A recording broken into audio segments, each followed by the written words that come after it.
Ngayong araw nga po ay papasok na naman ang aking panganay at ayan po nakasakay po kami sa Rusco nung mga time na yan. At nung nakababa na nga kami ay pumasok na nga kami sa loob at sinamahan ko na din siya dun sa classroom niya. At pagdating nga namin ay bukas na nga pala ang kanyang classroom. At pagkatapos nga namin ihatid ang aking anak ay dumiretso nga kami dun sa palengke para bumili nga ng ulam namin. Ang nabili ko nga pala ay isda at talaba. At minsan ko lang talaga yan natsyitsimpuhan yung talaba na yan kaya bumili na nga ako. At ayan nga bumili nga din kami ng buko.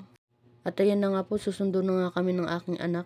At umuwi na nga kaagad kami at ayan nga po ang aking nabili pong talaba. At wala nga pala akong nabiling siling labuyo dyan kaya ang nilagay ko ay kamatis na lang. Sibuyas na may paminta nga at bawang. Naalala ko nga dun sa amin yung mga ganito ay libre nga lang dun sa amin. Pero dahil nga minsan nga lang natin ito makikita dun sa palengke ay binili ko na nga siya. Dahil isa nga po ito sa pinakagusto ko na seafood. Sarap sana nito kung may balinghoy o di kayo yung saging. At mas lalong masarap to kainin pag nasa dagat nga. At makwento nga lang kami nung kabataan nga namin. Ay nagdadala kami ng kanin pag may nakita kaming ganito ay inuulam nga namin to. Kasama ko nga ang aking kakambal pag nangunguha na nga ng ganito. Di naman po karamihan yung mga nakikita po namin pero tungtuwa nga ako pag nakakita ko ng ganito noon. Kasi nung mga panahon na yun ay may guitar nga si mama at pag nakakita ko ng ganito ay binibigay ko nga kay mama. Dahil sabi nga daw nila igabot nga daw to sa guitar. Kaya naman pagkahibas nga yung dagat ay talagang pinapakuha nga kami ng mga shells ni mama. At tuwang-tuwa nga si mama pag may nakuha kaming ganito. At minsan nga ay sinasama nga namin si mama pag nanghihibasan nga kami kasama kong aking kakambal. Kahit nga alam nga namin na hindi marunong si mama manguha ng ganito pero sinasama nga namin. At nagdadala nga siya ng tutong na kanin. At minsan naman bagong saing. At malasa nga yung aking kinakain na talaba.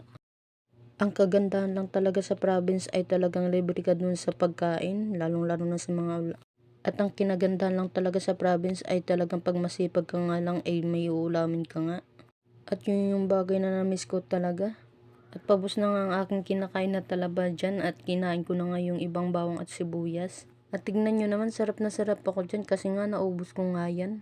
At kinain ko nga na hindi ko kasama nga yung aking mga anak. Paano ba naman kasi nung bumili nga ako nung last time talagang hindi nga nila tinigilan. At buti na nga lang at hindi sumakit nga yung mga tiyan nila. Kaya naman at sinulok talaga yan.